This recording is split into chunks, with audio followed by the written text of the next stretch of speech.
Et nous recevons ce soir, donc dans le Prime, à un mois pile des élections en Israël, Orna Barbivaï, qui occupe la deuxième place sur la liste de Yesh Atid, dirigée par Yair Lapid. Bonsoir à vous, merci d'être là. Et c'est évidemment en partenariat avec le quotidien Israël Hayom, qui nous accompagne pour ces élections avec son rédacteur en chef éditorialiste, Boaz Bismuth, qu'on est ravi de retrouver. Bonsoir à vous, Boaz. Alors, vous venez d'entendre peut-être, ou vous avez sans doute entendu aujourd'hui, ces propos de Netanyahou, qui clairement accuse un peu ses rivaux de droite de chercher alliance avec Yair Lapid. Est-ce que ça vous poserait problème, vous, d'avoir dans le même gouvernement et Gideon Sa'ar, et Naftali Bennett, et Yair Lapid, et vous-même? Non, je pense que c'est l'alternative que nous proposons. Je pense que Yesh Atid aujourd'hui est le plus grand parti de l'opposition. C'est pas un parti théorique qui commence à se construire, c'est un parti existant, stable, avec des valeurs et des conceptions qui sont bien connues, et nous continuons à les promouvoir et nous voulons créer ces coopérations. Et je ne comprends pas son problème à Bennett avec ce qu'il vient de dire. D'un côté, il attaque la politique et la manière dont les choses sont gérées, et d'un autre côté, il dit « je ne siégerai pas avec Lapid ». Alors, il va falloir qu'il il dit pas Netanyahou, bref, il va falloir qu'il décide ce qu'il veut faire. Si on veut faire le changement, il faut reconnaître le fait que Lapid et Yesh Atid pourront amener ce changement qu'on souhaite tant. Il n'y a pas le choix. Ouais. Madame la députée, j'ai couvert les élections aux États-Unis et j'avais vu comment Biden finalement est resté tranquille jusqu'aux élections et a ratissé large. En fait, il a gagné les élections. Est-ce que Monsieur Lapid, le dirigeant de votre parti, a choisi pour la même stratégie, parce qu'on le voit très très peu, on l'entend très très peu?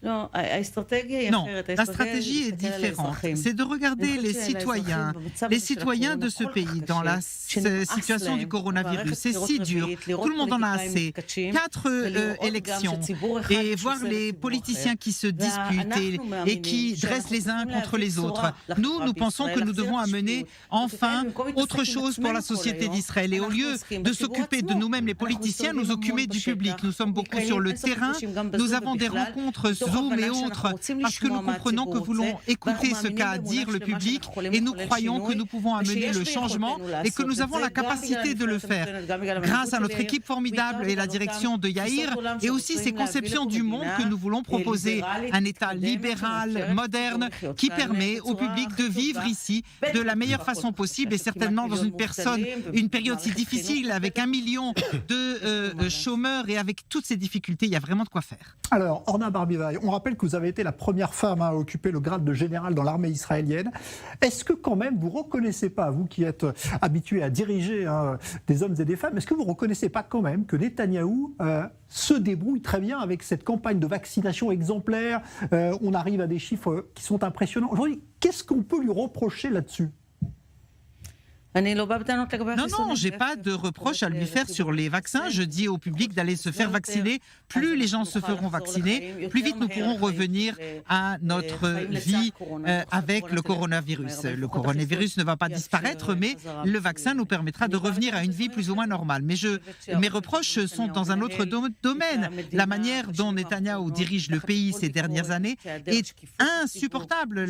Tout ce qui concerne la transparence en vue du public, c'est absolument incompréhensible que les protocoles des réunions restent archivés et secrets pendant tant d'années, le fait qu'il n'y ait pas de budget dans ce pays depuis 2 ans, et les gens nous disent on ne peut pas prévoir un jour à l'avance. Comment gérer un pays sans budget? C'est innommable. Je pense qu'il est largement temps, après 14 ans de Netanyahou au pouvoir, alors qu'il est inculpé, il va devoir être présent 3 jours par semaine au tribunal.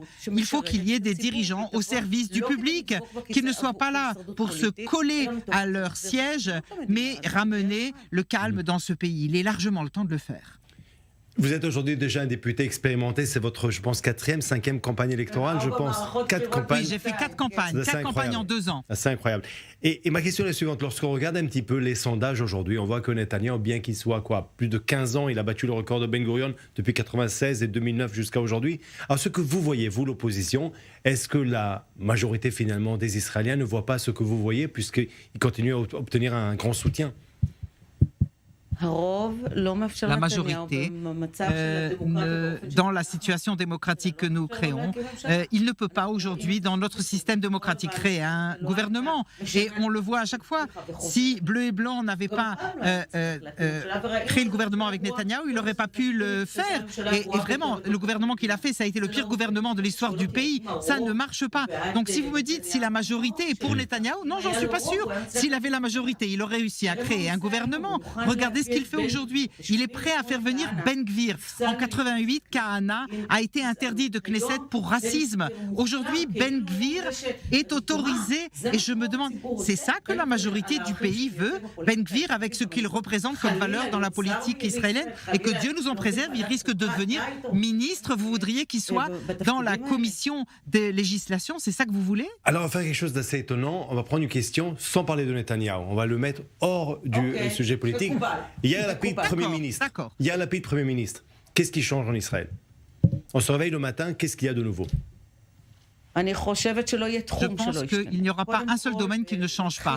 D'abord, pour commencer à reconstruire la confiance, la chose la plus importante aujourd'hui.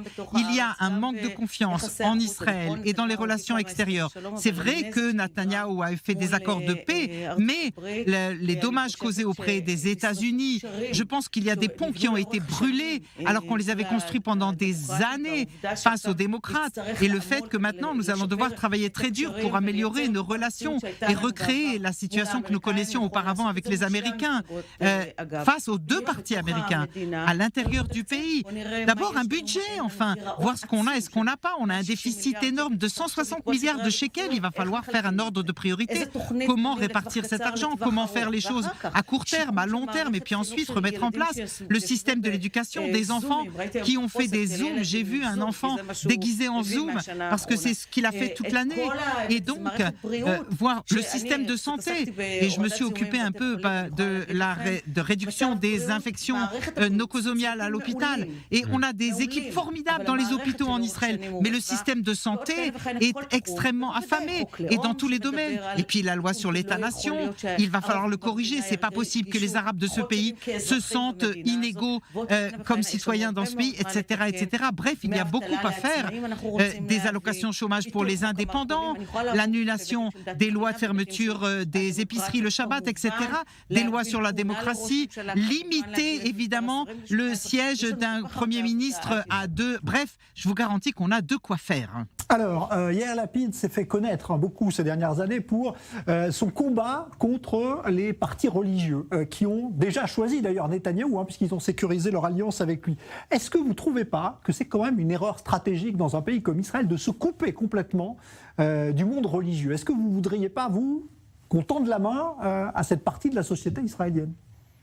Moi, je suis une femme croyante et je pense que la tradition juive a sa place. Nous sommes un État juif, un État démocratique et bien entendu que nous devons être définis comme l'État-nation du peuple juif. Mais nous devons parler d'égalité. Je ne pense pas que nous soyons contre les orthodoxes, en aucun cas. Je pense qu'un gouvernement au pouvoir doit représenter tout le public israélien. Nous sommes pour Israël et ça veut dire qu'il faut que tout le monde étudie un tronc commun dans les écoles parce que sans cela, on ne pourra pas faire avancer le marché du travail. Voyons la croissance démographique des orthodoxes. Nous pensons qu'il faut enfin régler la question de l'enrôlement à l'armée.